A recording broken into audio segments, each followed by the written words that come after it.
मैं नाज़मीन खान, स्वागत है आपका हमारे खास प्रोग्राम खेल कुर्सिका में।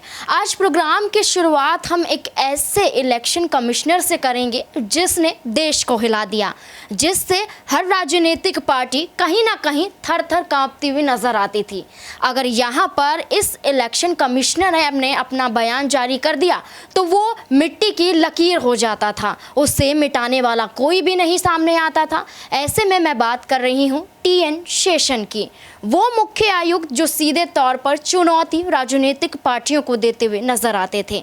अब ऐसे में क्या कुछ उन्होंने ऐसा किया कि जिसकी वजह से देश भर में उन्होंने एक ऐसा बयान दिया जिसमें कहा गया कि अब देश में अब कभी भी चुनाव नहीं होंगे। एक किस्सा टीएन शेषन से जुड़ता है और उसके बाद मुद्दा चुनाव तक पहुंच जाता है। क्या कुछ यहाँ पर टीएन शेषन के बारे में कहा जा रहा है, देखिए इस रिपोर्ट में। तिरुनेल्वेली नारायण अय्यर शेषन, शॉर्ट में टीएन शेषन, भारत के 10वें मुख्य चुनाव आयुक्त, एक ऐसा एडमिनिस्ट्रेटर जो नेताओं से ज्यादा फेमस हुआ। शेषन 1990 से 1996 तक चुनाव आयुक्त रहे, यानी कि इलेक्शन कमिश्नर रहे। इस दौर में शेषन के कई कारनामे अब किस्सों की शक्ल में याद किए जाते हैं, यानी कि शेषन जो कहा करते हैं यहाँ पर पत्थर की लकीर मानी जाती है। अब ऐसे में शेषन को लेकर काफ़ी चीज़ें यहाँ पर दिलचस्प रूप में दिखाई दी जाने लगी। जैसे मैं नाश्ते में नेताओं को खाता हूँ, ये शेषन का बयान था। शेषन जिनके बारे में लालू प्रसाद यादव ने कहा था शेषनवा को भैंसिया पर चढ़वाकर गंगा जी में नहला देंगे। शेषन जिनके बारे में कहा जाता था कि नेता या तो भगवान से डरता है या शेषन से। हालांकि शेषन का करियर सिर्फ यहीं तक सीमित नहीं था, इससे पहले भी शेषन का एक लंबा करियर था जिसके बारे में कम ही लोग जानते हैं। शेषन की पैदाइश साल 1932 में हुई थी। 12वीं की पढ़ाई उन्होंने गवर्नमेंट विक्टोरिया कॉलेज पलक्कड़ से की। एक दिलचस्प बात ये थी कि मेट्रो मैन ई श्रीधरन भी इस दौरान इसी स्कूल में पढ़ रहे थे। दोनों का चयन जवाहरलाल नेहरू टेक्निकल यूनिवर्सिटी काकीनाडा आंध्र प्रदेश में हुआ, लेकिन शेषन ने मद्रास क्रिश्चियन कॉलेज से बीएससी करना चुना और यहाँ से फिजिक्स में ऑनर्स लेकर स्नातक हुए। यहाँ से निकलकर उन्होंने पुलिस सर्विस का एग्जाम दिया, चुने भी गए लेकिन ज्वाइन नहीं किया। 1994 में यूपीएससी क्लियर किया और तमिलनाडु काडर में जुड़ गए। 1962 में उन्होंने पहली बड़ी जिम्मेदारी मिली, उन्हें मद्रास ट्रांसपोर्ट डिपार्टमेंट का डायरेक्टर नियुक्त किया गया।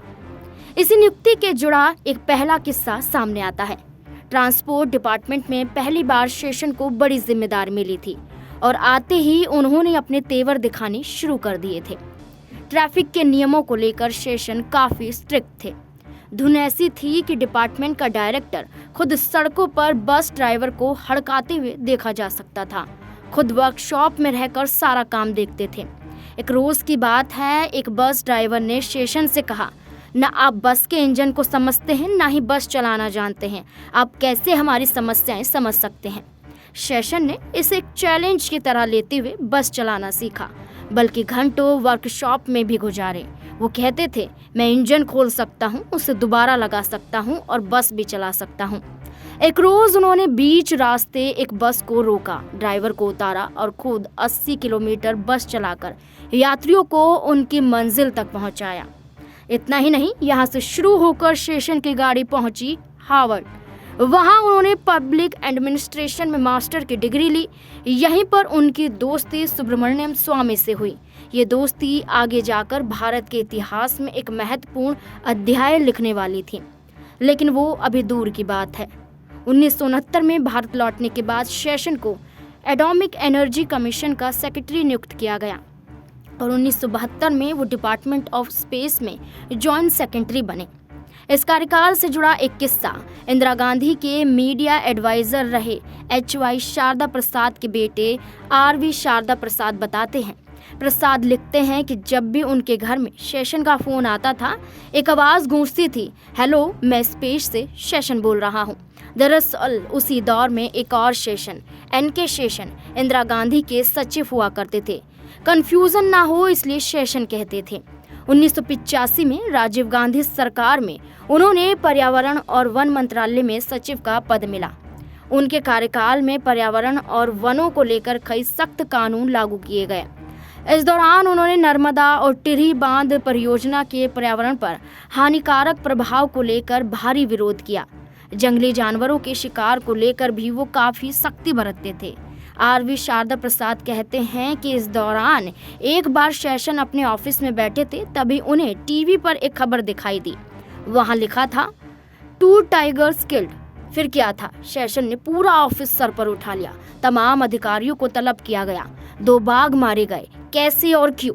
शेषन कोई बहाना सुनने को तैयार नहीं थे। उन्होंने तुरंत इंक्वायरी बिठा दी, लेकिन इंक्वायरी होती कैसे? खबर असल में बाघों की थी ही नहीं, बात लिट्टे के तमिल टाइगर की हो रही थी। लेकिन शेषन का खौफ ऐसे था कि किसी की हिम्मत ना हुई कि उन्हें ये कह सके। 1979 में राजीव गांधी सत्ता से बाहर हुए और वीपी सिंह की सत्ता में एंट्री हुई। शेषन को कैबिनेट सेक्रेटरी का पद मिला। इसी बीच कश्मीर में अलगाववादियों ने गृह मंत्री मुफ्ती मोहम्मद सैयद की बेटी रूबिया सैयद का अपहरण कर लिया। मूसा रजा, जो उन दिनों जम्मू कश्मीर के सेक्रेटरी हुआ करते थे, बताते हैं उन दिनों एक शक ये भी था कि टेलीफोन एक्सचेंज में काम करने वाले अलगाववादियों के समर्थक हो सकते हैं। शेषन ने उनसे कहा कि तमिल में बात किया करें। कश्मीर में मामला अजीब कशमकश का था। अलगाववादियों ने रूबिया के बदले 5 आतंकवादियों को रिहा करने की मांग कर रहे थे। मुख्यमंत्री फारूक अब्दुल्ला आतंकियों को रिहा करने के बिल्कुल पक्ष में नहीं थे, क्योंकि इससे एक खबर नजीर बन सकती थी। दिल्ली में इस मामले में लगातार हाई लेवल मीटिंग चल रही थी। आखिर में तय हुआ कि रूबिया के बदले आतंकियों को छोड़ दिया जाए।